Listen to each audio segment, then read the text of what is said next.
মদ্যপ অবস্থায় গাড়ি চালানোর অপরাধে সিডনি আদালতে দোষী সাব্যস্ত হয়েছেন অস্ট্রেলিয়ার সাবেক তারকা ব্যাটার ডেভিড ওয়ার্নার। শুধু জরিমানায় নয়, তার গাড়িতে বসাতে হবে এমন একটি ইন্টারলক ডিভাইস যা শরীরে অ্যালকোহলের উপস্থিতি শনাক্ত করলে গাড়ি চালু হতে দেবে না।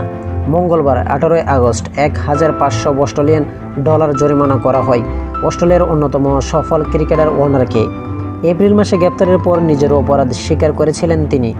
ইস্টারের ছুটির সপ্তাহান্তে সিডনির পূর্ব অঞ্চলে একটি সামাজিক অনুষ্ঠানে যোগ দিয়ে পরিবারের সদস্যদের নিয়ে বাড়ি ফিরছিলেন 39 বছর বয়সী ওয়ার্নার।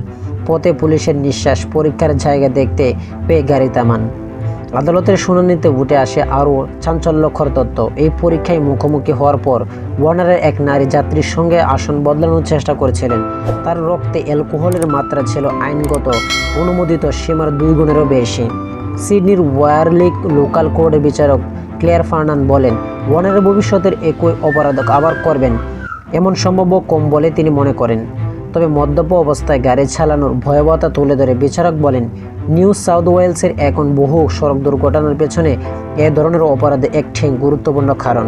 গাড়িতে শিশু থাকায় ওয়ার্নারের অপরাধের গুরুত্ব আরও বেড়েছে বলে উল্লেখ করেন বিচারক।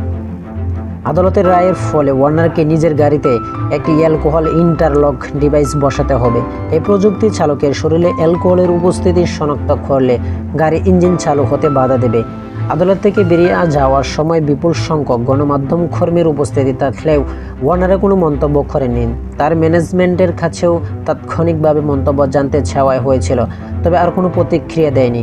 আদালতের রায় ঘোষণার আগে ওয়ার্নারের আইনজীবী দাবি করেন, গণমাধ্যমে ব্যাপক প্রচারের কারণে তার মক্কেল ইতিমধ্যে অতিরিক্ত শাস্তির মুখোমুখি হয়েছেন।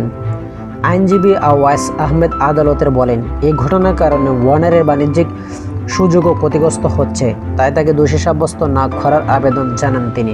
তবে সে আবেদন আমলে নেয়নি আদালত। তো আশা করি যারা টি স্পোর্ট গ্যালারি চ্যানেলটি সাবস্ক্রাইব করেন না, সবাই টি স্পোর্ট গ্যালারি চ্যানেলটি সাবস্ক্রাইব করবেন। ভিডিওটা ভালো লাগলে লাইক এন্ড শেয়ার কমেন্ট করুন। ধন্যবাদ সকলকে।